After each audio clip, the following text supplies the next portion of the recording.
Everyone, আজকে আমি আমার মিনি কিচেনে বেগুন ভাজি আর আলু ভাজি করব। বেগুন ভাজি করার জন্য আমি বড় একটা বেগুন নিয়ে নিয়েছি। এখন আমি এটা গোল গোল পিস করে কেটে নিচ্ছি। বেগুনটা যেহেতু কেটে আমায় ভালোভাবে ধুতে হবে, তাই আমি পাত্রে আগেই পানি ঢেলে রেখেছি। লাস্টের দুইটা পিসে একটু পোকার ছিল, তাই আমি ওই দুইটা ফেলে দিয়েছি। এখন আমি পেঁয়াজ কেটে নেব। পেঁয়াজটা ভালোভাবে কুচি কুচি করে কেটে নেব, যাতে আমি বেগুনের সাথে এটা ভাজতে পারি। আমি পেঁয়াজের সাথে মরিচও কেটে নেব, যাতে আমি বেগুনটা ঝাল ঝাল করে ভাজতে পারি। আজকে অনেক দিন পর দুইটা রান্নার ভিডিও নিয়ে আসলাম।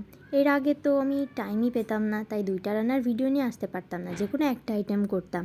তো আমি কিন্তু আমার বেগুনটা ধুয়ে ওতে ভালোভাবে মশলা দিয়ে ওটা মাখিয়ে নিয়েছি। মশলা বলতে আমি লবণ, হলুদ আর শুকনো মরিচের গুঁড়া দিয়েছি। আমি আমার চুলাটা জ্বালিয়ে তেলটা ভালোভাবে গরম করে নিয়েছি। এখন আমি ছোটো ছোটো বেগুনের পিসগুলো একটা একটা করে দিয়ে ভালোভাবে ভেজে নেব। আচ্ছা, তোমাদের কার কার বেগুন ভাজি ভালো লাগে? আমার কিন্তু অনেক ভালো লাগে।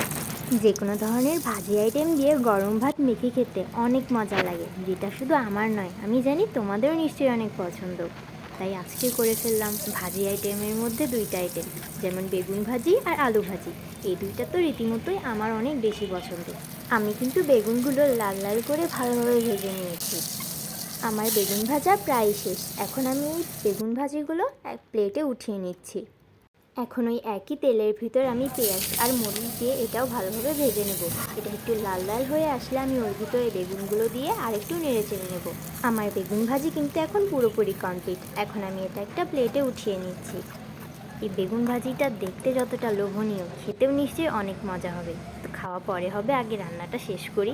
এখন পালা আলু ভাজি করার। আলু ভাজি করার জন্য আমি কড়াইতে তেল দিয়ে পেঁয়াজ আর মরিচটা হালকা ভেজে নিয়েছি। তারপর আমি আলুগুলো দিয়ে একটু নেড়ে চেড়ে ওর ভিতর মশলা দিয়ে দিয়েছি। মশলা যেমন শুকনো মরিচের গুঁড়া, লবণ আর হলুদ, মানে ভাজিতে এগুলো দিলেই আমার মনে হয় হয়ে যায়।